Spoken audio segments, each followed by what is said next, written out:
Sometimes the most unlikely hero stands up when everyone else sits down. There's something powerful about watching a man fight for his friend when the whole world has turned against them both.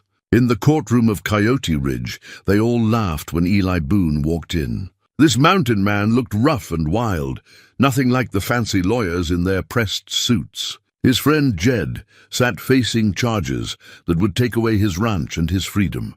Everyone expected Eli to say something foolish. But when the moment came, Eli stood up and said something that changed everything. What did this simple mountain man know that nobody else did? Before we jump back in, tell us where you're tuning in from. And if this story touches you, make sure you're subscribed, because tomorrow I've saved something extra special for you. The weathered wooden sign at the edge of town read, Coyote Ridge, population 847. Though most folks figured that number had been generous, even when it was painted 15 years back. The morning sun cast long shadows across Main Street, where dust devils danced between the general store and Murphy's saloon. This was cattle country, where a man's word still meant something, and handshake deals sealed more business than any fancy contract ever could. Jedediah Toller had been part of this landscape for 37 years. Arriving as a young man with nothing but calloused hands and a stubborn streak wide as the Montana sky. His ranch, the Circle T, sprawled across 1,200 acres of good grazing land, bordered by Willow Creek on the east and the foothills of the Bitterroot Mountains on the west. The ranch house sat like a weathered sentinel, its wraparound porch bearing witness to decades of coffee mornings and evening. Reflections, Jed was the kind of man who still tipped his hat to ladies and called everyone sir or ma'am, regardless of their station.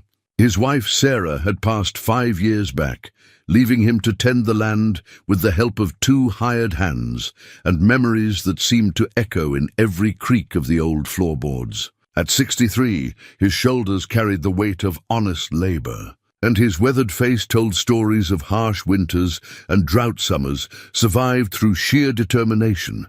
The Circle T wasn't the biggest spread in the county, but it was honest land worked by honest methods. Jed's cattle bore his brand with pride, and his fences stood straight and true, marking boundaries that neighboring ranchers respected without question. He'd never been one for fancy equipment or newfangled methods, just good horses, reliable dogs, and the wisdom passed down from his father and grandfather before him.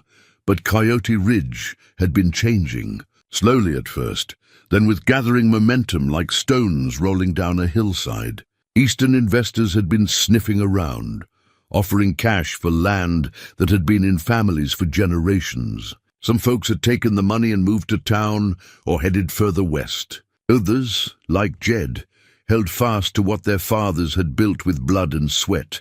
Among those who held fast was Samuel Hutchins, owner of the sprawling Double H ranch that bordered Jed's property to the south. Hutchins had arrived in Coyote Ridge 12 years ago with money already in his pocket and plans that reached beyond simple cattle ranching. He'd married Margaret Carlisle, daughter of the town's former mayor, and quickly established himself as a pillar of the community. His ranch house was a 2-story affair with imported furniture and a carriage that gleamed with fresh paint every Sunday. Morning, Hutchins carried himself with the bearing of a man accustomed to getting his way. His hair was always perfectly groomed, his suits pressed, and his smile calculated to achieve maximum effect. He spoke of progress and prosperity, of bringing Coyote Ridge into the modern age. Some folks admired his vision. Others whispered that he moved too fast and cared too little for the old ways that had built this community. The tension between the old guard and the new had been simmering for months, coming to a head over water rights, grazing boundaries, and the unspoken question of who really belonged in Coyote Ridge. It was into this delicate balance that trouble had come walking. Wearing the face of accusations and legal papers, 3 days ago, Sheriff Tom Bradley had knocked on Jed's door with news that would shake the foundation of everything the old rancher held dear. Someone had filed charges of fence cutting and cattle rustling against him, backed by what appeared to be solid evidence and the testimony of witnesses who swore they'd seen Jed's handiwork. In the dead of night, The accusations cut deep because they struck at the very heart of what Jed Toller stood for. In 37 years of ranching, he'd never taken so much as a stray calf that wasn't rightfully his. He'd built his reputation on fairness and integrity, qualities that seemed to matter less and less in a world that valued profit over principle. Now, as he sat in his kitchen drinking coffee that had gone cold hours ago, Jed stared at the legal papers spread across his oak table like autumn leaves. The words blurred together: criminal charges, evidence of fence cutting, altered brands, witness testimony. If convicted, he faced not just fines and jail time, but the loss of his ranch, the land that held every memory of his life with Sarah. The irony wasn't lost on him that the very fence line in question bordered Hutchins' property. The same fence line where Jed had found obvious signs of tampering just weeks before. Fresh cuts that had been hastily repaired, strange boot prints in the soft earth, and the unsettling feeling that someone had been watching his movements from the shadows.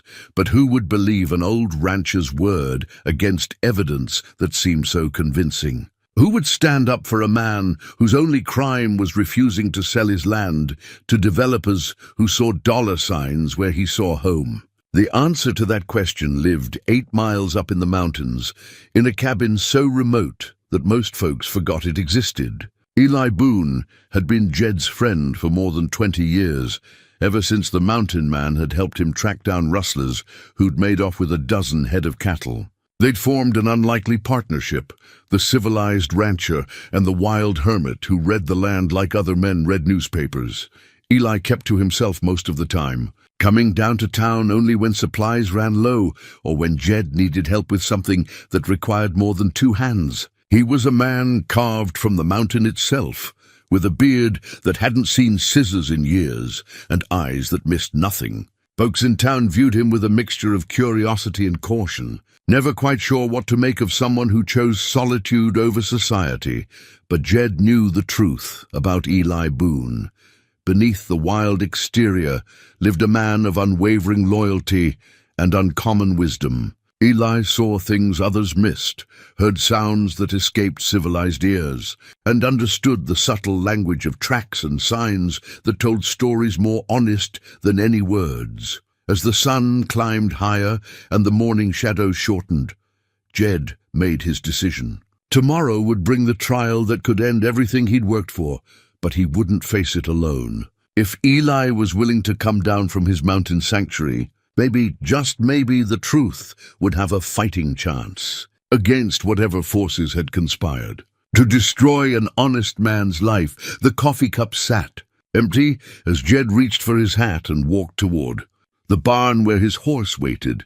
Some things were worth fighting for, and some friendships ran deeper than the fear of losing everything. It was time to climb the mountain and ask for help from the one man who might have seen what really happened in the darkness along that disputed fence line. The dust from Jed's horse had barely settled when a figure emerged from the tree line near the creek. Samuel Hutchins sat astride his black gelding, watching the old rancher disappear into the foothills. A slight smile played at the corners of his mouth as he turned his horse toward home, confident that tomorrow would bring the resolution he'd been working toward for months. After all, who would believe the word of a mountain hermit against carefully prepared evidence and respectable witnesses? Some battles were won before they were ever fought, and Samuel Hutchins had never been a man to leave anything to chance. The trail up to Eli's cabin wound through stands of lodgepole pine and over granite outcroppings that seemed to guard the mountain's secrets.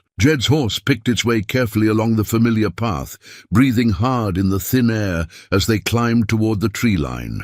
The sound of Willow Creek grew fainter with each turn, replaced by the whisper of wind through evergreen branches and the distant cry of a hawk circling overhead. Eli's cabin sat in a natural clearing surrounded by towering pines, its weathered logs blending so perfectly with the landscape that a man could ride past without seeing it if he didn't know where to look. Smoke drifted lazily from the stone chimney, and a garden of wild herbs grew in careful rows along the south-facing wall. This was a place carved from wilderness by someone who understood that survival meant working with nature, not against it.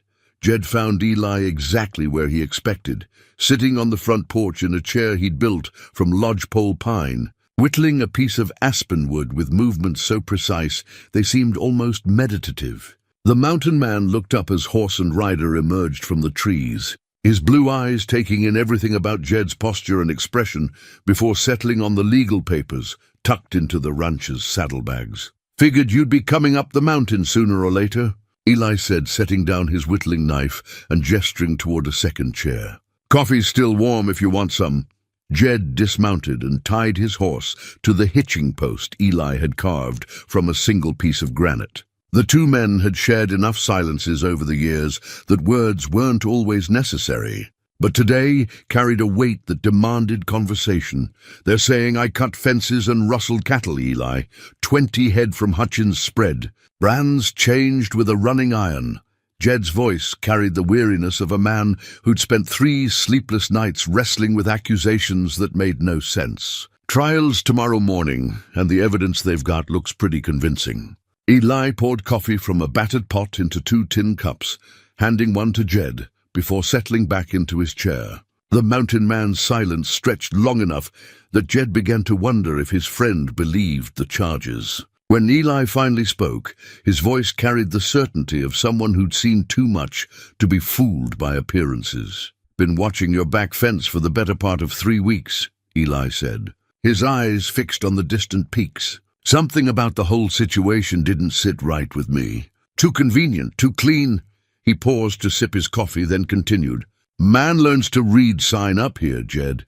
And the sign around that fence line tells a different story than what folks in town are hearing." Relief flooded through Jed like cool water after a long drought. If Eli had been watching, then maybe there was hope after all. The mountain man's ability to read tracks and interpret the subtle signs left by human passage was legendary among those who knew him. More than once, he'd helped the sheriff track down criminals who thought they'd covered their trails perfectly. "What did you see?" Jed asked, leaning forward in his chair.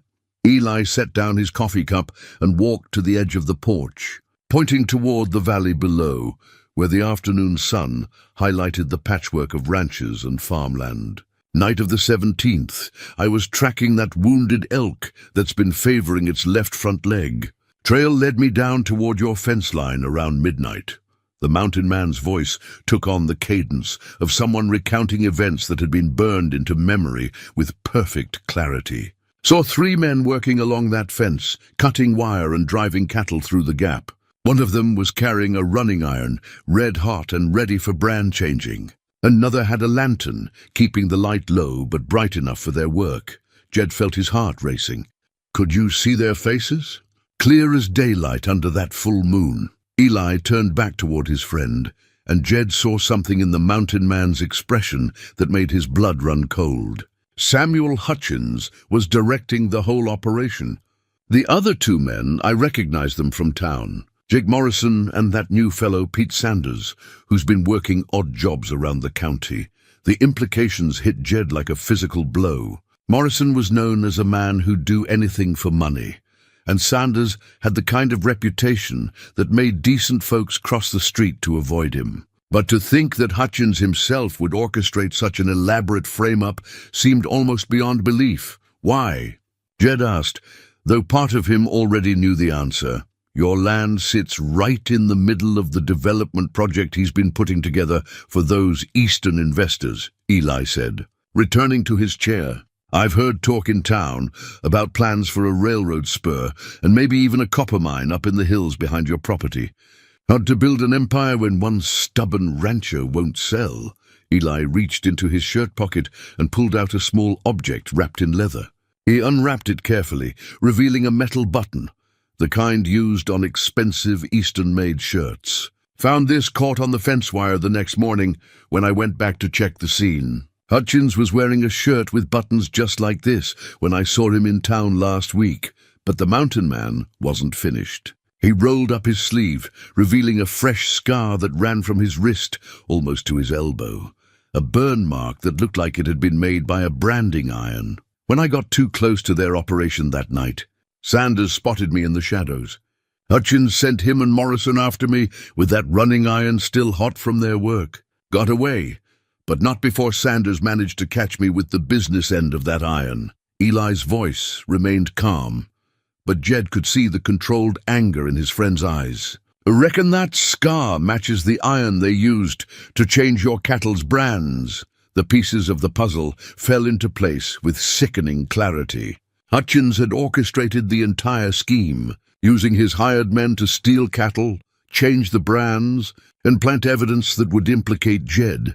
The running iron that had burned Eli's arm was the same one used to alter the brands. Proof that would demolish Hutchins' carefully constructed case. "Will you testify?" Jed asked, knowing that he was asking his friend to step into a world that Eli had deliberately avoided for years. Eli stood up and walked to the porch railing, looking out over the valley where lights were beginning to twinkle in ranch house windows as evening approached. When he turned back, his expression held the resolve of a man who'd made his decision. "Been thinking about it ever since that night," he said. "Figured you'd eventually need someone to speak the truth. And truth's something I've never been shy about telling." He paused, then added with a slight smile, "Besides, that burn on my arm's been itching something fierce. Might be time to show folks what really happened out there in the dark." As the sun set behind the mountains, painting the sky in shades of orange and purple, two friends sat in comfortable silence, knowing that tomorrow would bring a confrontation that would determine not just Jed's fate, but the future of honest men everywhere who refused to be bullied by those with money and power. The mountain had given up its witness, and Eli Boone was ready to come down from his sanctuary to speak truth in a place where lies had been dressed up to look like justice. Some battles were worth fighting, especially when they stood between good men and those who would destroy them for profit. The ride back down the mountain took place in darkness, punctuated by the steady rhythm of hoofbeats on rocky trail. Eli followed behind Jed on his own horse, a sturdy mountain-bred mare named Sage, who knew these paths better than most folks knew their own front yards. The moon provided enough light to navigate safely, casting silver shadows through the pine branches that danced and shifted with each gust of wind. Jed's mind raced with the implications of what Eli had revealed. Having a witness changed everything, but it also raised new complications. Eli Boone was known in Coyote Ridge, but not well understood. The townspeople viewed him as an eccentric hermit, someone whose word might be questioned simply because he lived outside the boundaries of civilized society. Against the respected and well-connected Samuel Hutchins, Eli's testimony would face an uphill battle.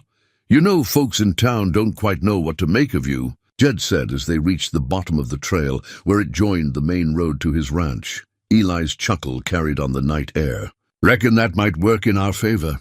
Man who keeps to himself tends to see things others miss. Can't be bought off or pressured if nobody knows where to find him most of the time." They reached Jed's ranch house as the clock in town was striking 11. Sarah's rose garden, now tended by memory and habit, perfumed the night air with the sweet scent of late-blooming flowers. The familiar creak of the porch steps under their boots reminded Jed of countless evenings when he and Sarah had sat in these same chairs, planning their future and sharing their dreams.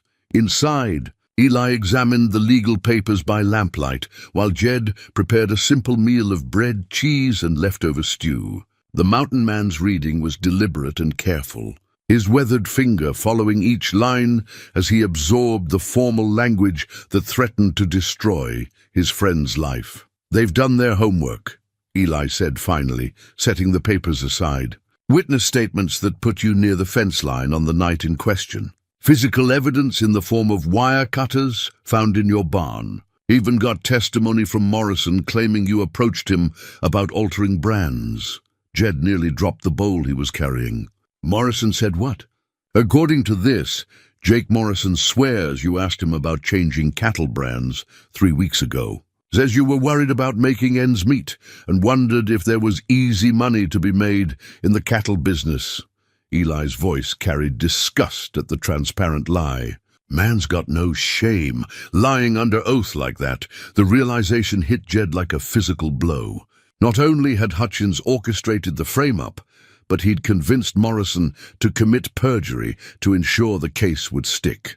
The web of deception was more elaborate than either man had imagined, involving multiple witnesses willing to lie for money or intimidation. "What about the wire cutters?" Jed asked, though he dreaded the answer. "Found in your barn 2 days after the alleged crime. Sheriff Bradley's report says they discovered them during a routine search, tucked behind some old harness leather." Eli met his friend's eyes. "Question is, how did they get there? You keep that barn locked up tight, and you're the only one with a key?" Jed thought about it for a moment, then walked to the kitchen window that looked out over the barn and corral. "Pete Sanders helped me fix that loose board on the barn door about a month ago. I gave him a key so he could get tools while I was in town getting supplies. Never thought to ask for it back." The pieces of Hutchins' plan became clearer with each revelation. Sanders had planted the wire cutters after using the key Jed had given him in good faith. The frame-up had been months in the planning, with every detail carefully considered to ensure maximum damage to Jed's reputation and legal standing. Eli joined Jed at the window, both men staring out at the barn that had been violated by men who called themselves neighbors. They counted on you being too trusting, too honest to see what was coming. "Good men always have that weakness. They think other folks are basically decent. Maybe that makes me a fool," Jed said, his voice heavy with self-doubt. "Makes you a good man in a world that's got too few of them." Eli placed a weathered hand on his friend's shoulder. "But it also means we've got to be smarter than them from here on out. They're fighting dirty, so we need to be ready for anything." The two men spent the next hour going over the details of Eli's testimony, making sure every fact was straight and every timeline accurate. The mountain man's memory for detail was remarkable, honed by years of tracking animals and reading sign in country where a single mistake could mean the difference between life and death. "Judge Whitmore's a fair man," Jed said as they prepared for bed. "Known him for 15 years, and he's always been straight with folks. But he's also careful about evidence, and Hutchins has put together what looks like a solid case." Eli settled into Sarah's old rocking chair, declining Jed's offer of the spare bedroom. Mountain men were used to sleeping under the stars, and a comfortable porch suited him fine. Fair judges look at all the evidence, not just what one side wants them to see. "Tomorrow, we'll give him something to think about." As Jed lay in bed staring at the ceiling, he thought about the irony of his situation. For 37 years, he'd lived by a simple code: work hard, treat people fairly, and trust in the basic goodness of human nature.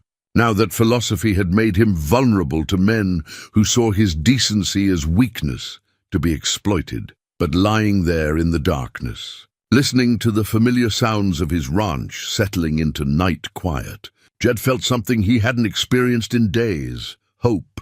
Not just because Eli had witnessed the truth, but because he'd remembered what it meant to have a friend willing to fight beside him when everything seemed lost. Outside on the porch, Eli Boone sat in Sarah's rocking chair, his sharp eyes scanning the darkness for any sign of movement. He'd spent too many years in the mountains to be surprised by men who moved in the shadows, and tomorrow's trial was too important to leave anything to chance. The metal button wrapped in leather rested in his shirt pocket, and the scar on his arm throbbed with each heartbeat, reminders of a truth that no amount of money or influence could change. Some battles were fought in courtrooms with words and evidence, but Eli knew that this war had started the night Hutchins decided that honest men were obstacles to be removed.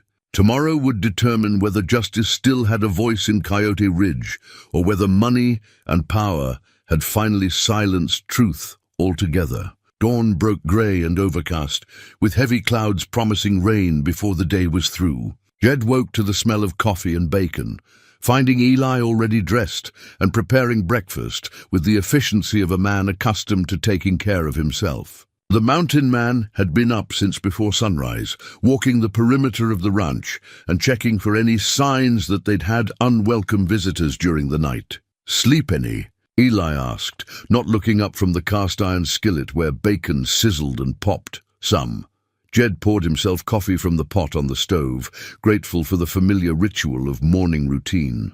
"Been thinking about what you said last night, about them fighting dirty."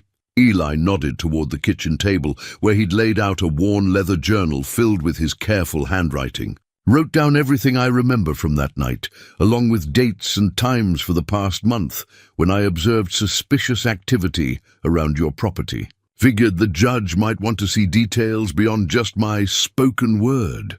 Jed picked up the journal and read through several pages, marveling at the precise observations recorded there. Eli had documented tire tracks near the fence line, unusual activity at odd hours, and even sketches of the men he'd seen trespassing on Jed's land.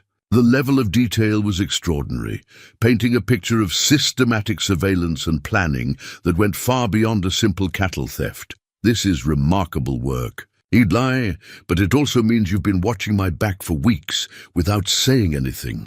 The mountain man turned bacon in the skillet with practiced movements. "Man lives alone long enough, he develops instincts about when trouble's brewing. Something about Hutchins never sat right with me, the way he smiled too much and asked too many questions about your plans for the ranch. Started paying closer attention when I heard talk in town about development money and railroad surveys." They ate breakfast in companionable silence, both men understanding that the next few hours would determine the course of their lives. Outside, the wind picked up, rattling the windows and carrying the scent of rain from the mountains. Weather in this country could change as quickly as a man's fortune, and today felt charged with the electricity of an approaching storm. At 8 o'clock, Sheriff Tom Bradley's wagon appeared on the road leading to the ranch house. The sheriff was a decent man, caught in an impossible situation, forced to arrest someone he'd known and respected for decades based on evidence that seemed overwhelming. His face showed the strain of a man who took no pleasure in his duty. "Morning, Jed." "Eli." Bradley tipped his hat as he climbed down from the wagon. "I expect you know why I'm here." Jed nodded, reaching for his hat and the clean shirt he'd laid out for court. "We'll be along directly, Tom. No need for handcuffs or any of that business." "Wouldn't dream of it." The sheriff's relief was evident. "Judge Whitmore wants to start promptly at 9. Prosecutor Hayes drove down from the county seat yesterday, and he's got quite a presentation prepared." Eli emerged from the house carrying his leather journal and a small cloth bundle. The mountain man had cleaned up as much as his nature allowed, beard trimmed, hair pulled back, and wearing what passed for his best clothes. He still looked like someone more comfortable in the wilderness than a courtroom, but there was a dignity about him that spoke to his fundamental character. The ride to town took 20 minutes, during which Sheriff Bradley filled them in on the morning's developments. Samuel Hutchins had been at the courthouse since dawn, conferring with Prosecutor Hayes and reviewing witness statements. Margaret Hutchins had arrived wearing her finest dress, clearly intending to make an impression on the townsfolk who would be watching the proceedings. "Jake Morrison's already in town?" "Staying at Murphy's boarding house," Bradley said. "Pete Sanders drove in this morning with a wagon full of supplies, acting like he's planning to stay for a while." Jed felt his stomach tighten at the mention of the men who'd participated in framing him. The thought of facing them in court, knowing they would lie under oath to destroy him, made his hands clench into fists. Only Eli's steady presence beside him kept his anger from boiling over into something destructive. "What about Judge Whitmore?" Eli asked. "You been talking to anyone about the case?" "Judge keeps his own counsel," Bradley replied. "But I know he's troubled by the whole situation. Never seen him look so serious about a case, especially one involving someone with Jed's reputation." As they entered the outskirts of Coyote Ridge, they could see people gathering near the courthouse. More folks than usually showed up for anything short of a town celebration. Word of the trial had spread throughout the county, drawing curious spectators and genuine supporters of both sides. Some came to see justice done. Others simply wanted to witness the downfall of a man they'd respected for decades. The courthouse sat at the center of town like a weathered monument to order and civilization. Built of local stone with tall windows and a bell tower that chimed the hours, it represented the community's commitment to settling disputes through law rather than violence. Today, that commitment would be tested by men who viewed justice as just another commodity to be bought and sold. Eli helped Jed down from the wagon, both men straightening their shoulders as they faced the crowd gathering on the courthouse steps. Among the familiar faces of neighbors and friends, they could see the calculating expressions of those who'd already made up their minds about guilt or innocence, based on gossip and speculation. "Whatever happens in there," Eli said quietly, "remember that truth has a way of making itself known. Lies require constant maintenance, but truth just needs someone brave enough to speak it." Jed nodded, drawing strength from his friend's calm confidence. Together, they walked up the courthouse steps, past the whispered conversations and curious stares, toward a confrontation that would determine whether honest men could still find justice in a world increasingly dominated by money and influence. Behind them, Samuel Hutchins emerged from a carriage with his wife and prosecutor Hayes, the three of them projecting the confident bearing of people certain of victory. But Eli Boone carried something they couldn't buy or manufacture, the unshakable conviction of a man who'd witnessed truth firsthand and was prepared to defend it against any lie they could construct. The courthouse interior smelled of old wood, leather-bound law books, and the lingering traces of countless legal battles fought within its walls. Judge Harold Whitmore's courtroom was a study in frontier practicality,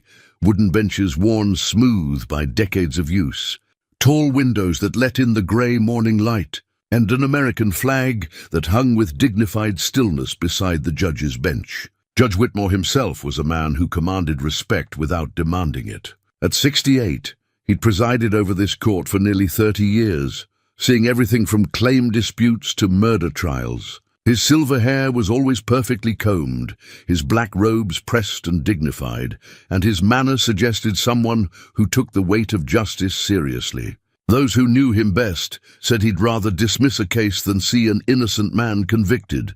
The gallery filled quickly as word spread that the trial was beginning. Ranchers, shopkeepers, and townspeople found seats on the hard wooden benches, their conversations creating a low murmur that echoed off the high ceiling. In the front row, Margaret Hutchins sat with practiced composure, her elaborate hat and expensive dress marking her as someone of importance. Behind her, Samuel Hutchins conferred quietly with Prosecutor Hayes, occasionally glancing toward the defendants, table where Jed sat with his court-appointed.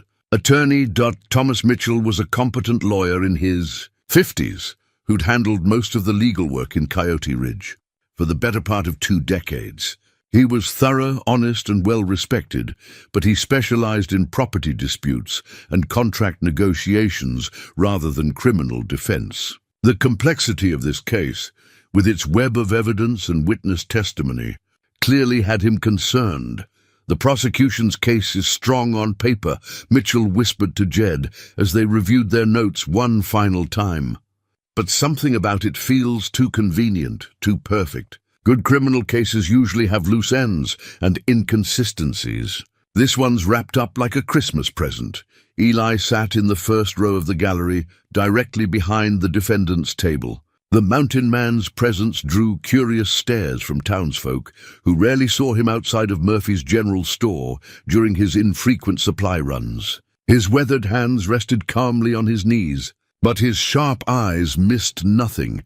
Every expression, every gesture, every whispered conversation that might reveal something about the forces arrayed against his friend.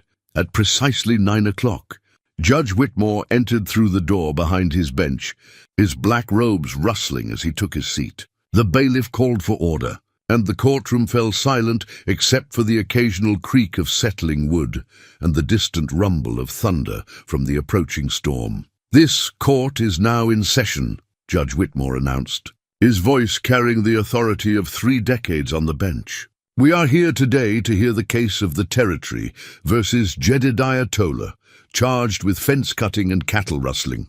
Prosecutor Hayes, you may proceed with your opening statement." Benjamin Hayes rose from his chair with the confidence of a man who'd traveled the circuit courts for 15 years, winning cases through preparation and presentation rather than legal brilliance. He was younger than most expected, perhaps 40, with the kind of smooth manner that worked well with juries, but sometimes rubbed judges the wrong way. "Your Honor, ladies and gentlemen," Hayes began, his voice carrying clearly through the courtroom.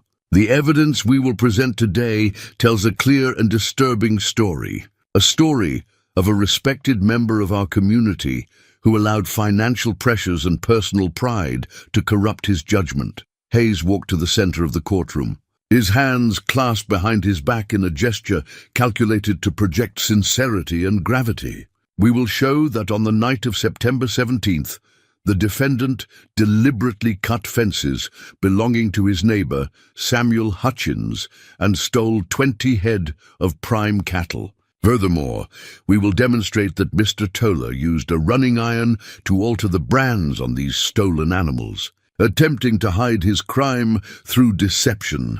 Jed felt his face burning with shame and anger, not at the accusations themselves, but at hearing his name associated with crimes that violated everything he'd built his life upon. Beside him, Attorney Mitchell took careful notes, preparing to counter each point in his own opening statement. "The evidence is overwhelming," Hayes continued, now addressing Judge Whitmore directly. "We have witness testimony placing the defendant at the scene of the crime. We have physical evidence in the form of wire cutters found hidden in his barn. We have expert analysis of the altered brands that points directly to Mr. Toller's involvement." The prosecutor paused dramatically, letting his words settle over the courtroom like dust after a cattle drive. "But perhaps most damning of all, we have testimony from a reliable witness who will tell this court that the defendant approached him about the illegal alteration of cattle brands just weeks before this crime occurred." A murmur ran through the gallery at this revelation. Even those who'd supported Jed felt the weight of evidence mounting against him. Hayes had painted a picture of premeditation and careful planning that made the crime seem inevitable rather than impulsive. "Your Honor," Hayes concluded, "by the end of this trial, the evidence will show beyond any reasonable doubt that Jedediah Toller is guilty of the charges against him. Justice demands that he be held accountable for his actions, regardless of his previous reputation in this community." Hayes returned to his seat with the satisfied air of a man who delivered exactly the opening he'd planned. In the gallery, Samuel Hutchins nodded approvingly, while his wife maintained her composed expression. Several townspeople shifted uncomfortably in their seats, already beginning to reconsider their opinions about Jed's innocence. Attorney Mitchell rose to present the defense opening, but his task had been made significantly more difficult by Hayes's effective presentation. The room felt heavy with the weight of accusations that seemed supported by substantial evidence. "Your Honor," Mitchell began, his voice steady but lacking the prosecutor's dramatic flair, "my client stands before this court as he has lived his entire adult life, with integrity, honesty, and respect for his neighbors and the law. The prosecution would have you believe that a man who has spent 37 years building a reputation for fairness suddenly abandoned everything he believed, in for 20 head of cattle." Mitchell walked toward the jury box. "Though today, Judge Whitmore would be deciding the case himself.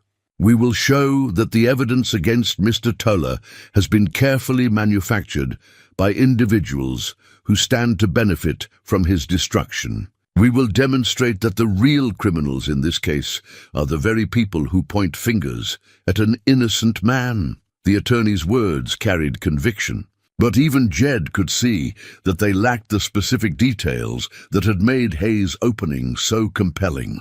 Without Eli's testimony, the defense had little more than character references and general denials to offer against what appeared to be solid evidence. The prosecution's first witness was Sheriff Tom Bradley, a man caught between his duty to present evidence and his personal knowledge of Jed's character.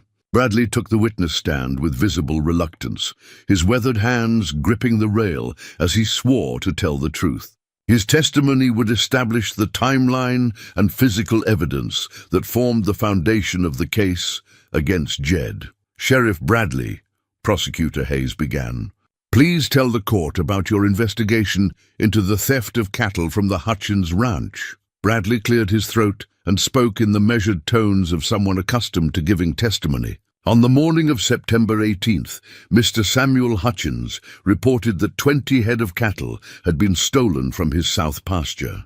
Upon investigation, I found clear evidence of fence cutting along the boundary between the Hutchins and Toller properties. Hayes nodded encouragingly. What specific evidence did you discover at the scene? Fresh cuts in the wire fence made with professional tools. Boot prints in the soft earth near the fence line. Tracks indicating that cattle had been driven through the gap and across onto Toller property. Bradley's voice remained factual, but his discomfort was evident to anyone who knew him well.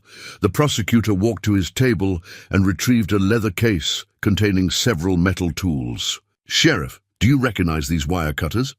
Bradley examined the tools carefully before answering. Yes, sir. These are the wire cutters I found hidden in Jedediah Toller's barn during a search conducted 2 days after the reported theft.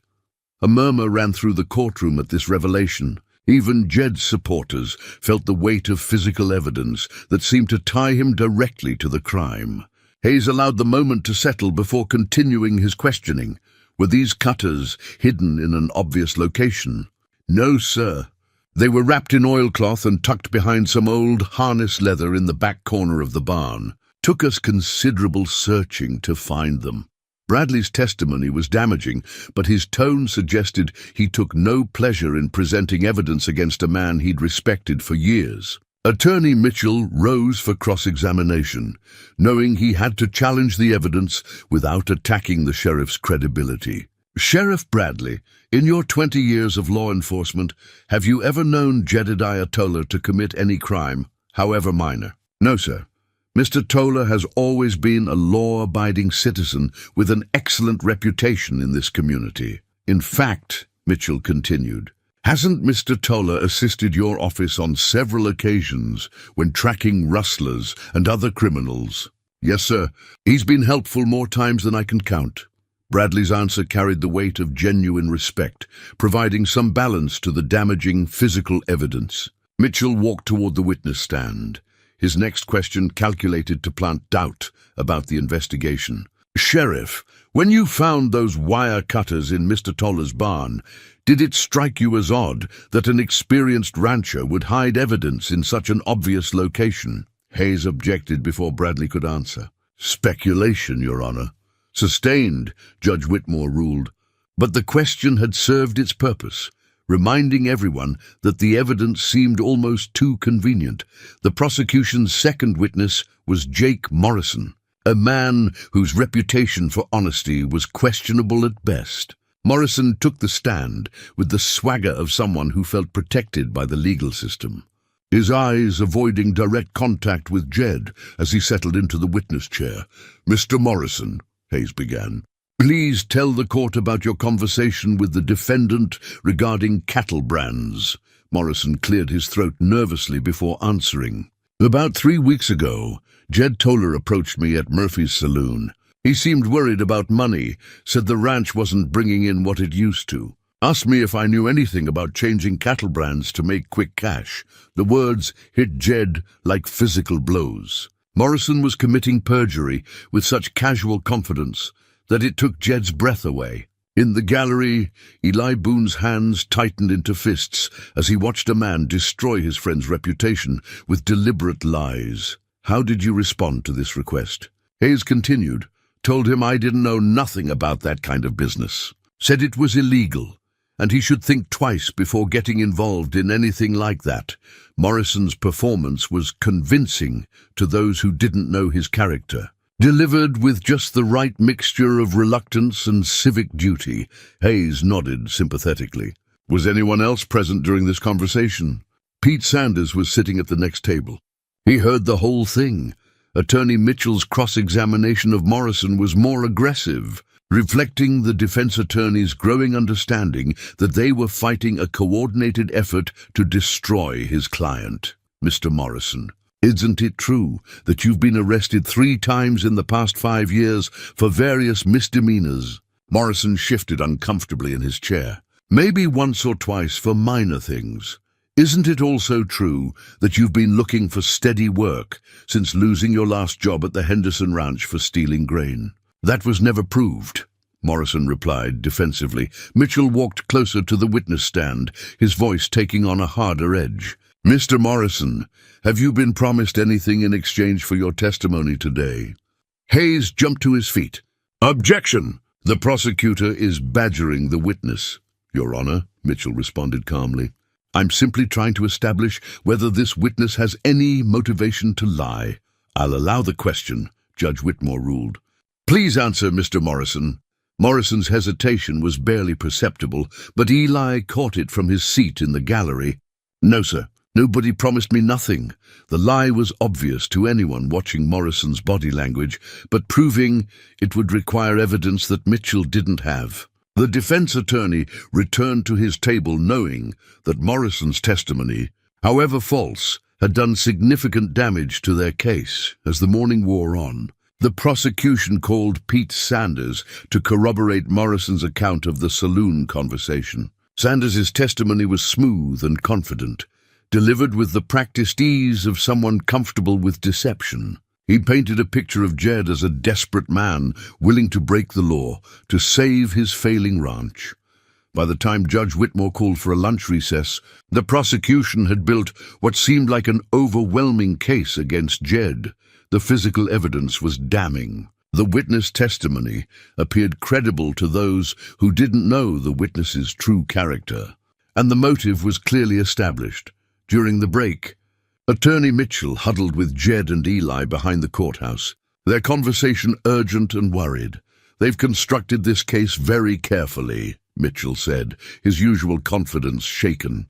Every piece of evidence supports their narrative, and the witnesses are backing each other up perfectly.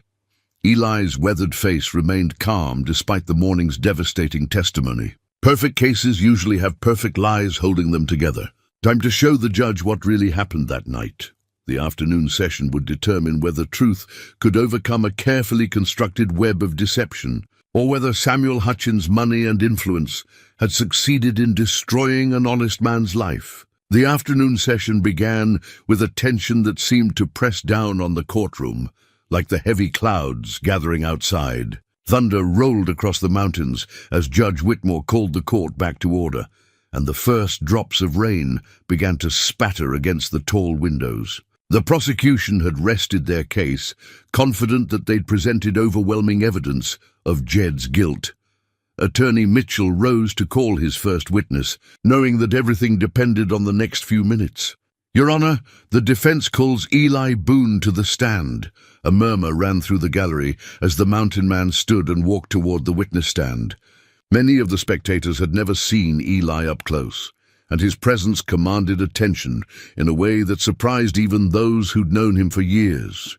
There was something about his bearing, a quiet dignity that spoke of a man comfortable with himself and unafraid of the truth, that made people lean forward in their seats. Eli placed his weathered hand on the Bible and swore to tell the truth in a voice that carried the authority of the mountains themselves. As he settled into the witness chair, his eyes briefly met Jed's, conveying a reassurance that steadied his friend's nerves. Mr. Boone, Mitchell began, please tell the court where you live and how long you've known the defendant. I live up on Eagle Ridge, about 8 miles from town.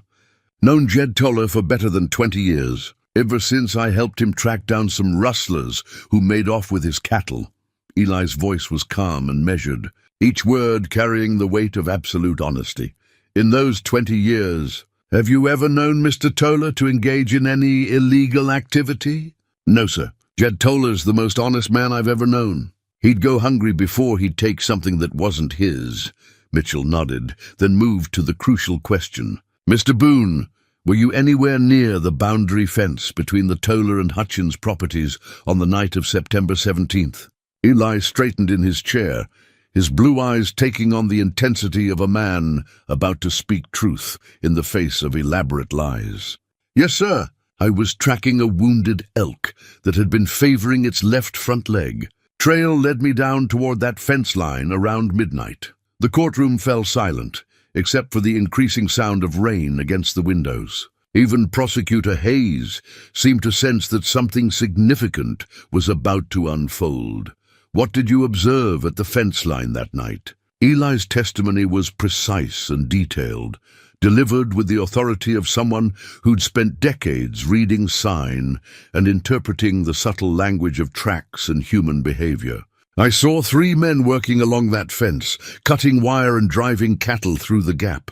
One of them was carrying a running iron, red-hot and ready for brand changing. Gasps echoed through the gallery at this revelation. In the front row, Samuel Hutchins shifted uncomfortably while his wife's composed expression began to crack around the edges. Were you able to identify any of these 3 men? Clear as daylight under that full moon, Eli replied, his voice gaining strength. Samuel Hutchins was directing the whole operation. The other 2 were Jake Morrison and Pete Sanders, the same men who testified against Jed this morning. The courtroom erupted in whispered conversations and exclamations of shock. Judge Whitmore gavelled for order, but even his experienced composure seemed shaken by the magnitude of Eli's accusation. Prosecutor Hayes jumped to his feet. Objection, Your Honor. This witness is making serious accusations without any supporting evidence. Attorney Mitchell was ready for this challenge. Your Honor, if the court will allow Mr. Boone to continue his testimony, I believe he can provide substantial evidence to support his observations. Proceed, Mr. Boone, Judge Whitmore said, his voice reflecting both curiosity and judicial caution. Eli reached into his shirt pocket and withdrew the leather-wrapped button he'd found at the fence line. Found this caught on the fence wire the next morning when I went back to examine the scene. It's from an expensive Eastern-made shirt, the kind Samuel Hutchins was wearing when I saw him in town the following week. Mitchell approached the witness stand to examine the button, then presented it to Judge Whitmore. The small piece of evidence seemed insignificant, but its implications were enormous. Is there anything else you observed that night, Mr. Boone? This was the moment that would either vindicate Jed or destroy Eli's credibility forever. The mountain man rolled up his sleeve, revealing the angry scar that ran from his wrist almost to his elbow, a burn mark that clearly came from a branding iron. When I got too close to their operation, Sanders spotted me in the shadows. Hutchins sent him and Morrison after me with that running iron still hot from changing cattle brands. Got away, but not before Sanders caught me with the business end of that iron. The scar was visible to everyone in the courtroom, a stark piece of physical evidence that corroborated Eli's testimony in a way that no amount of perjured statements could contradict. The silence in the room was profound, broken only by the steady drumming of rain on the roof. Mr. Boone, Mitchell continued, are you certain that the men you saw were Samuel Hutchins, Jake Morrison, and Pete Sanders? Certain as I am that the sun rises in the east, Eli replied. I've been tracking men and animals for 30 years. Don't make mistakes about things like that. Prosecutor Hayes rose for cross-examination, but his confident demeanor had been replaced by the desperate air of a man watching his case collapse. Mr. Boone, isn't it convenient that you happened to be in exactly the right place at exactly the right time to witness this alleged crime? Eli's blue eyes fixed on the prosecutor with the steady gaze of someone untroubled by doubts about his own honesty. Nothing convenient about it. Been tracking that wounded elk for 3 days, following sign that any competent tracker could read. Wasn't looking for trouble, but trouble found me anyway. And this scar you claim came from a branding iron. Couldn't that have been caused by any number of accidents? Eli held up his arm, displaying the distinctive pattern of the burn. This scar matches exactly the business end of a running iron. Any cowman in this room can tell you that. Burns from other sources don't leave marks like this. Hayes continued his cross-examination for another 10 minutes, but each question seemed to strengthen rather than weaken Eli's testimony. The mountain man's answers were consistent, detailed, and delivered with unshakable conviction.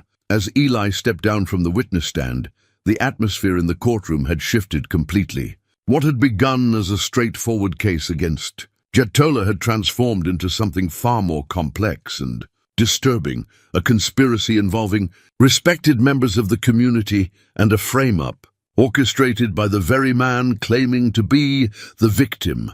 Judge Whitmore called for a brief recess, during which urgent conversations filled the gallery. Samuel Hutchins huddled with his attorney, their voices low and intense. Margaret Hutchins sat frozen in her seat, her elaborate hat suddenly seeming like a costume worn by someone playing a role she no longer understood. In the back of the courtroom, Jake Morrison and Pete Sanders exchanged worried glances, clearly unprepared for their night's work to be exposed in such devastating detail. The web of lies they'd helped construct was unraveling, and both men looked like they wanted to be anywhere but in that courthouse.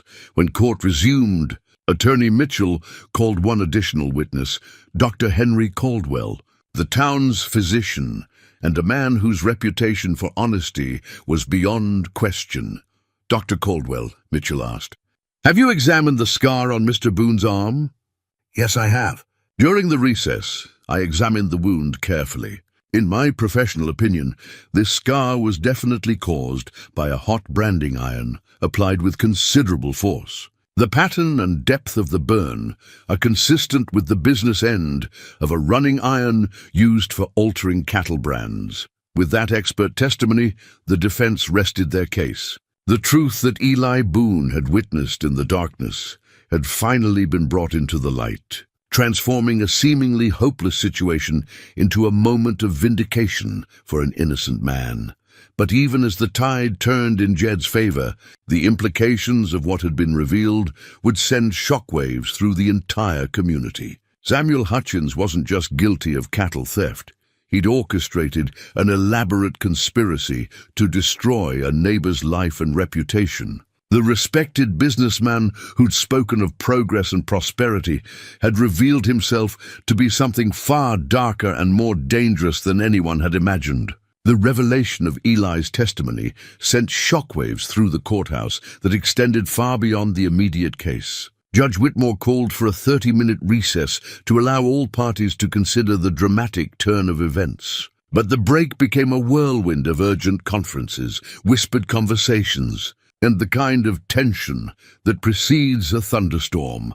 Samuel Hutchins sat with his attorney in a corner of the courthouse lobby, their hushed conversation growing increasingly heated as the implications of Eli's testimony became clear. Hutchins's carefully constructed facade of respectability was crumbling, and with it, his plans for acquiring Jed's ranch and the broader development project that had motivated his elaborate conspiracy. "We need to challenge the mountain man's credibility," Hutchins hissed to his lawyer, his polished demeanor replaced by barely controlled desperation. "He's a hermit, an outsider. Who's going to believe his word against mine?" But even as he spoke the words, Hutchins knew they rang hollow. Eli's testimony had been too detailed, too consistent, and supported by physical evidence that couldn't be easily dismissed. The button found at the fence line, the distinctive scar from the branding iron, and Dr. Caldwell's expert confirmation had created a web of corroboration that would be difficult to break. Margaret Hutchins stood nearby, her face pale beneath the elaborate hat that had seemed so appropriate for a respectable woman supporting her wronged husband. Now it felt like a costume from a play she no longer understood. For 12 years, she'd believed she'd married a man of vision and integrity. The discovery that her husband was capable of such calculated deception left her feeling hollow and betrayed. "Samuel," she whispered, approaching her husband with hesitant steps, "is what that mountain man said true? Did you really?" "Don't be ridiculous, Margaret," Hutchins snapped, but his voice lacked conviction. "It's obviously a conspiracy between Toller and his wild friend to deflect attention from the real crime." But Margaret Hutchins wasn't a fool. She'd lived with Samuel long enough to recognize the signs when he was cornered, the way his voice took on a different quality and his eyes refused to meet hers directly. The terrible possibility that everything she'd believed about her life was built on lies began to settle over her like a suffocating blanket. Meanwhile, Jake Morrison and Pete Sanders huddled near the courthouse exit, their earlier confidence replaced by the panicked expressions of men who realized they'd been caught in an elaborate web that was now collapsing around them. Morrison's hands shook as he fumbled for his tobacco pouch, while Sanders kept glancing toward the door as if calculating his chances of escape. "That mountain man saw everything," Morrison whispered, his voice barely audible above the rain that continued to pound against the courthouse windows. "He's got details nobody could make up. What are we going to do?" Sanders' face had taken on the grayish pallor of a man facing the gallows. Hutchins said this would be simple. Get rid of Tuller, split the money from selling his land to those Eastern investors. Nobody was supposed to be watching from the hills. The two men had been paid handsomely for their participation in framing Jed, but neither had considered the possibility that their night's work would be witnessed by someone with Eli Boone's reputation for honesty and attention to detail. Now they faced not just exposure, but potential criminal charges that could see them spending years in territorial prison. On the other side of the courthouse, Jed sat with Attorney Mitchell and Eli, the three men finally able to breathe freely for the first time since the ordeal began. The weight of false accusations that had pressed down on Jed for days was lifting, replaced by a profound sense of gratitude for the friend who'd risked everything to speak the truth. "I can't believe you were watching over me all those weeks without saying anything," Jed said to Eli. His voice thick with emotion, the mountain man's weathered face showed a slight smile. "Man looks after his friends, Jed, always have, always will. Besides, something about Hutchins never sat right with me. Too smooth, too eager to ask questions about your plans for the ranch." Attorney Mitchell reviewed his notes from Eli's testimony, marveling at the precision and detail of the mountain man's observations. "Your testimony was remarkable, Eli. The level of detail, the consistency of your account, and the physical evidence to back it up. It's exactly what we needed to expose this conspiracy." But even as they celebrated the turning tide, all three men understood that the case wasn't over. Judge Whitmore still had to render his verdict, and Samuel Hutchins wasn't the type of man to surrender without exhausting every possible avenue of escape. The final confrontation was yet to come, and Hutchins' desperation made him potentially dangerous in ways they couldn't fully predict. Dr. Caldwell approached their table, his medical bag in hand, and his expression troubled by what he'd witnessed. "Jed, I owe you an apology. I've known you for 15 years, and I should never have doubted your integrity, even when the evidence seemed overwhelming." "No apology needed, Doc," Jed replied. "Evidence can be manufactured, but truth has a way of surfacing when good people are willing to look for it." Sheriff Bradley appeared at Jed's shoulder, his own expression reflecting the complex emotions of a lawman who'd been forced to arrest an innocent man. "Jed, I'm going to need to ask you some questions about what you knew regarding Hutchins' activities. If what Eli testified to is true, we're looking at charges of conspiracy, perjury, and cattle theft against several people. The implications were staggering. Samuel Hutchins, one of the most respected men in Coyote Ridge, faced potential criminal charges that would destroy not just his business interests, but his entire standing in the community. Morrison and Sanders were looking at serious jail time for their participation in the conspiracy and their perjured testimony. As the recess stretched toward its conclusion, word of Eli's testimony began to spread throughout the town.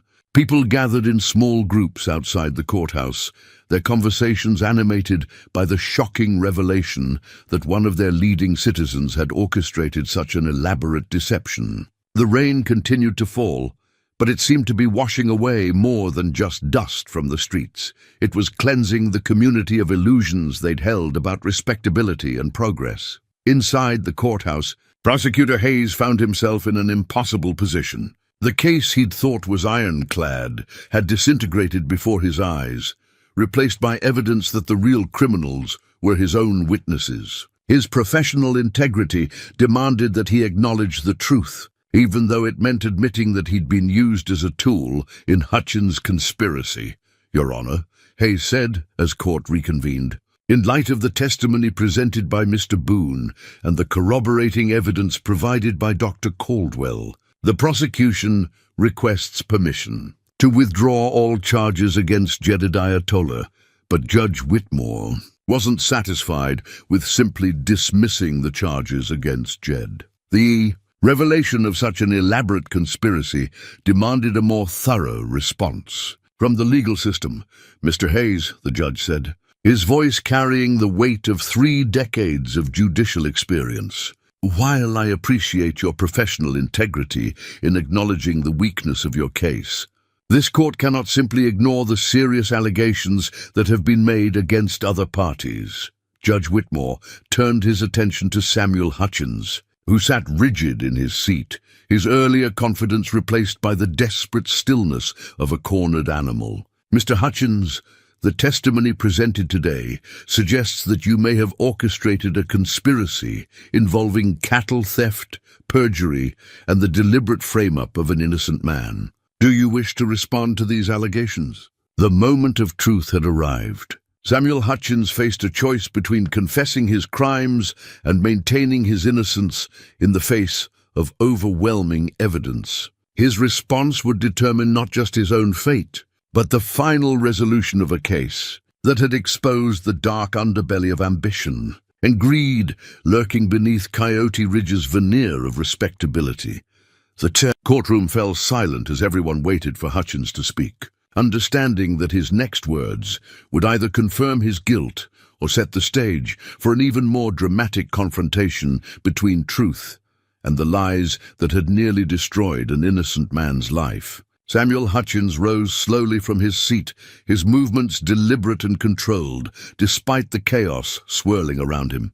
For a moment, he stood in silence, his calculating eyes sweeping across the courtroom, as if measuring the faces of people who had once respected him. The rain outside had intensified, drumming against the windows with a rhythm that seemed to echo the beating of hearts throughout the tense room. "Your Honor," Hutchins began, his voice carrying the same smooth confidence that had served him well in business dealings for more than a decade. "I find myself the victim of a coordinated attack on my character and reputation by men who would benefit greatly from my downfall." Judge Whitmore's expression remained impassive, but his eyes reflected the wariness of someone who had heard too many desperate men attempt to talk their way out of overwhelming evidence. "Mr. Hutchins, you stand accused of serious crimes. I suggest you choose your words carefully."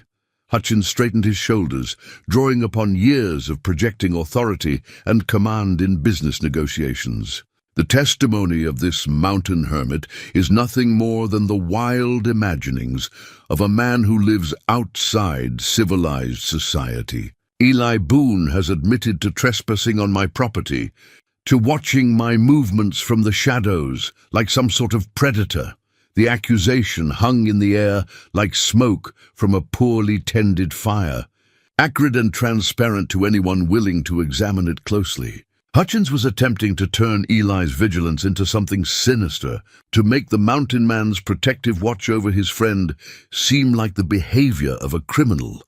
Furthermore, Hutchins continued, his voice gaining strength as he warmed to his theme, this supposed evidence consists of nothing more than a common button that could have come from any shirt, and a scar that could have been caused by any number of accidents. Are we to convict respectable citizens based on the fevered accusations of a man who chooses to live like a wild animal? In the gallery, Eli Boone listened to these words with the calm stillness of someone accustomed to weathering storms. The mountain man's blue eyes never left Hutchins' face, reading the subtle signs of desperation beneath the polished exterior.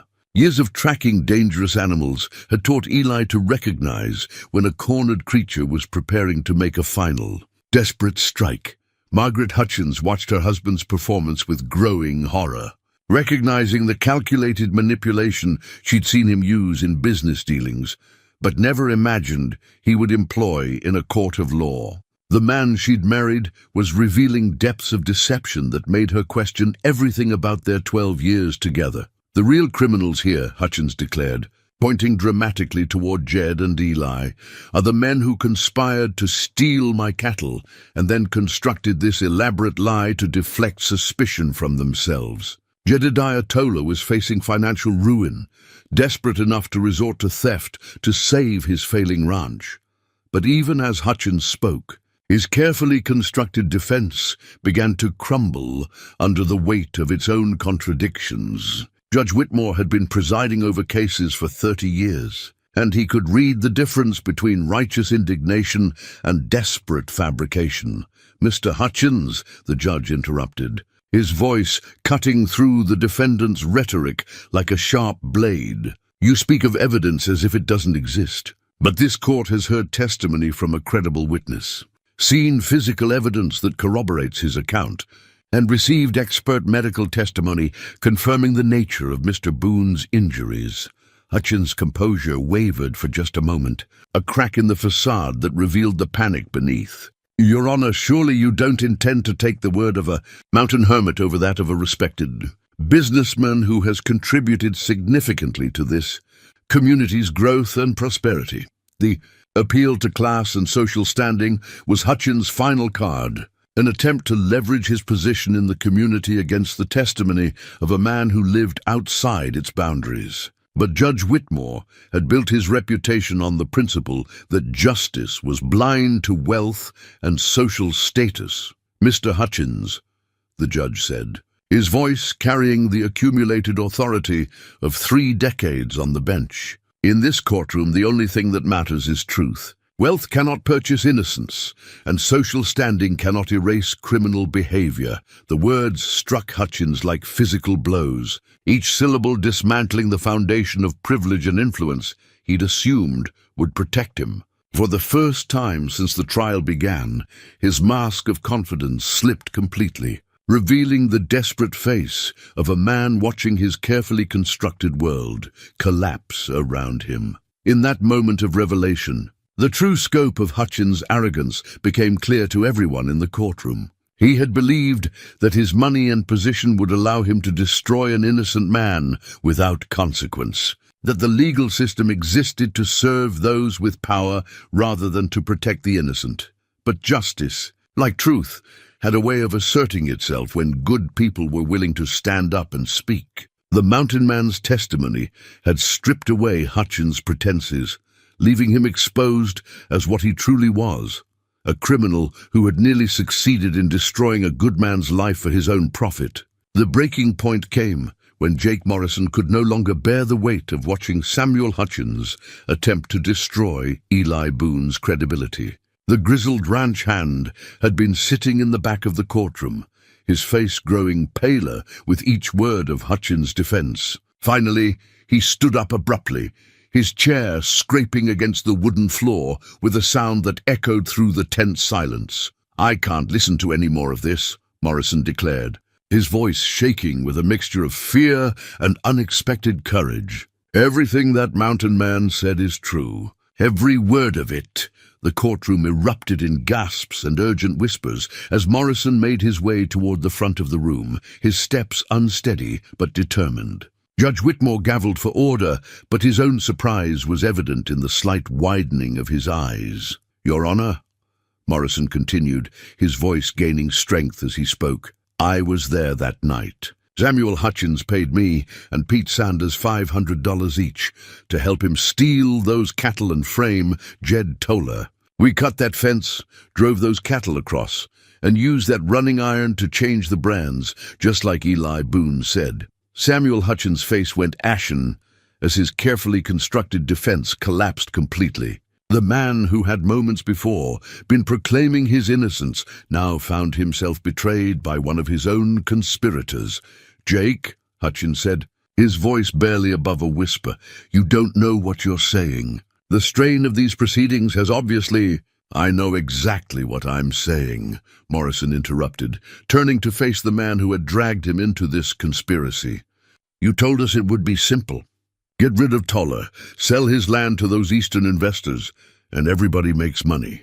But you never said anything about burning innocent men or destroying lives."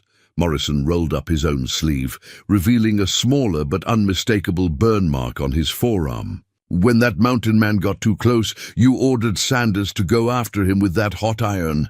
I tried to stop it, but Sanders was already swinging. That's when I knew we'd crossed a line that couldn't be uncrossed." The revelation of Morrison's own burn, evidence that he'd been present during the attack on Eli, provided final confirmation of the mountain man's testimony. Even Pete Sanders, who had been sitting frozen in his seat, seemed to deflate like a punctured balloon as his last hope of escape evaporated. Judge Whitmore looked directly at Samuel Hutchins, his expression reflecting 3 decades of judicial experience in reading the guilt written across human faces. "Mr. Hutchins, in light of this confession by your accomplice, do you wish to maintain your plea of innocence?" For a long moment, Hutchins stood silent, his mind racing through options that no longer existed. The elaborate conspiracy that had taken months to plan had unraveled in a matter of hours, undone by the integrity of a mountain man and the unexpected conscience of a paid accomplice. Margaret Hutchins rose from her seat in the front row, her elegant dress and expensive hat now seeming like costumes from a play that had ended badly. She looked at her husband with eyes that held no trace of the respect and affection that had sustained their marriage for 12 years. "Samuel," she said, her voice carrying across the silent courtroom, "for once in your life, tell the truth." The words from his own wife struck Hutchins like a physical blow, stripping away the last vestiges of his dignity and authority. In that moment he understood that he had lost everything: his business, his reputation, his marriage, and his freedom. "Your Honor," Hutchins said finally, his voice hollow and defeated. He paused, struggling with words that would seal his fate. "I cannot continue to maintain my innocence in the face of such testimony." It wasn't quite a confession, but it was an acknowledgement that carried the weight of admission. Judge Whitmore nodded gravely, understanding that pride sometimes prevented men from speaking the complete truth, even when their guilt was beyond question. "Mr. Hutchins," the judge said, "this court finds the evidence against you overwhelming and credible. You stand accused of conspiracy, cattle theft, perjury, and assault. Sheriff Bradley, please take Mr. Hutchins into custody." As the sheriff approached with handcuffs, Samuel Hutchins looked once more around the courtroom that had witnessed his downfall. His eyes briefly met those of Jed Toller, the man he had tried to destroy. But he found no satisfaction there, only the quiet dignity of someone who had endured injustice without allowing it to corrupt his soul. The sound of the handcuffs clicking shut echoed through the courthouse like the closing of a book, marking the end of a chapter in Coyote Ridge's history and the beginning of justice for an innocent man who had nearly lost everything to another man's greed. In the gallery, Eli Boone sat quietly, his weathered hands folded in his lap, watching as truth finally triumphed over the elaborate lies that had threatened to destroy his friend's life. 3 months later, autumn had painted the mountains surrounding Coyote Ridge in brilliant shades of gold and crimson. The aspens quivered in the crisp morning air, their leaves catching the sunlight like scattered coins as Jed Toller sat on his front porch, watching the sun rise over land that remained his own. The familiar creak of Sarah's old rocking chair had become a comforting rhythm in his daily routine, a reminder that some things endured despite the storms that occasionally swept through a man's life. The legal proceedings had concluded, with Samuel Hutchins sentenced to 5 years in territorial prison for conspiracy and cattle theft. Jake Morrison received 2 years for his participation, but had his sentence reduced due to his cooperation with the court.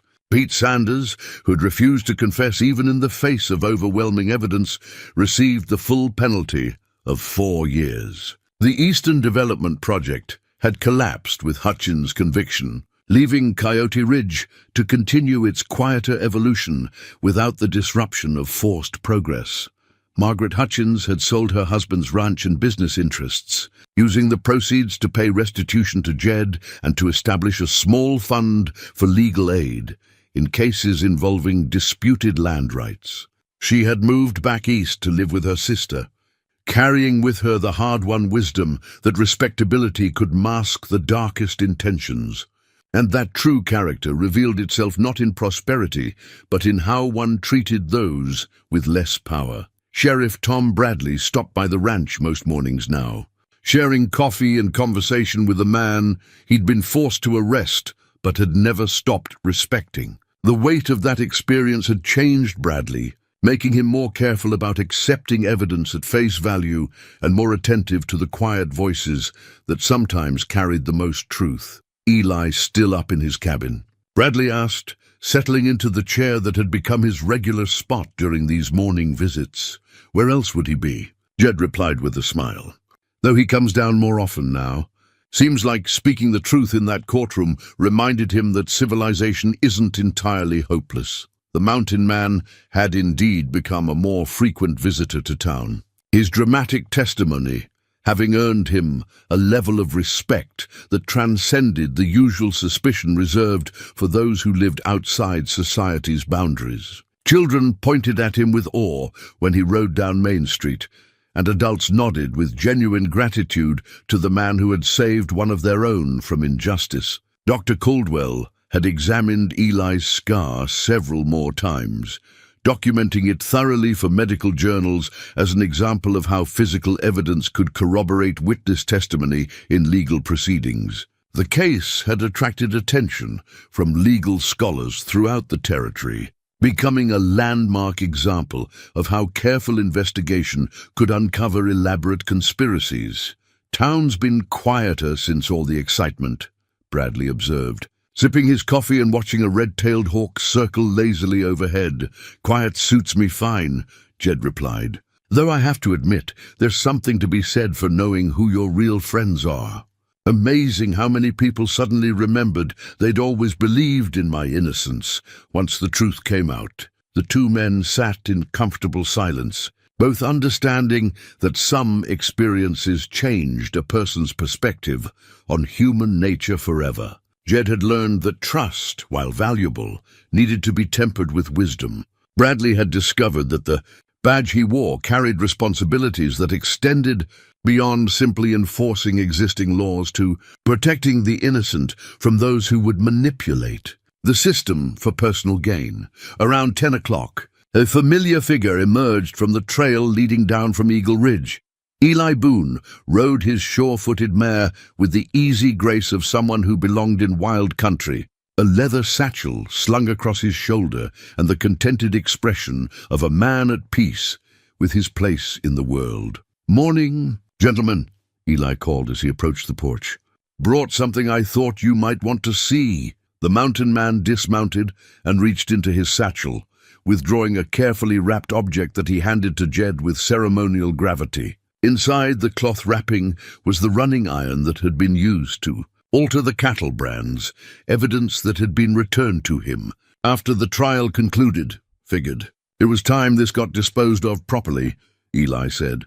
"Some tools are made for honest work, but this one was only used for deception." Together, the three men walked to Jed's forge, where the iron was heated until it glowed red-hot. Then, using hammers and tongs, they methodically destroyed the tool that had caused so much trouble, each blow striking not just metal, but the memory of injustice overcome through courage and friendship. As they worked, Jed reflected on the profound changes that had occurred since that grey morning, when accusations first threatened to destroy everything he'd built. The experience had tested his faith in human nature, but it had also revealed the power of loyalty and truth when good men were willing to stand together against deception. "You know," Jed said as they watched the destroyed iron cool in the evening air, "I learned something important through all this. It's not enough to live honestly yourself. Sometimes you have to be willing to fight for honesty when others try to destroy it." Eli nodded, his weathered face reflecting the wisdom earned through decades of observing both human and animal nature. "Truth's like water, Jed.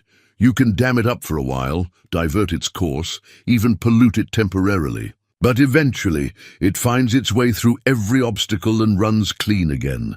As the sun set behind the mountains, painting the sky in shades of orange and purple that rivaled the autumn foliage, The three men stood together in comfortable fellowship. They had faced a test that revealed the best and worst of human nature, and they had emerged with their integrity intact and their friendship strengthened. The mountain had given up its witness when justice needed a voice, proving that sometimes the most unlikely heroes stand up when everyone else sits down. In Coyote Ridge, the story of Eli Boone's courage would be told for generations, a reminder that truth spoken with conviction could overcome even the most elaborate deceptions crafted by those who mistake power for righteousness.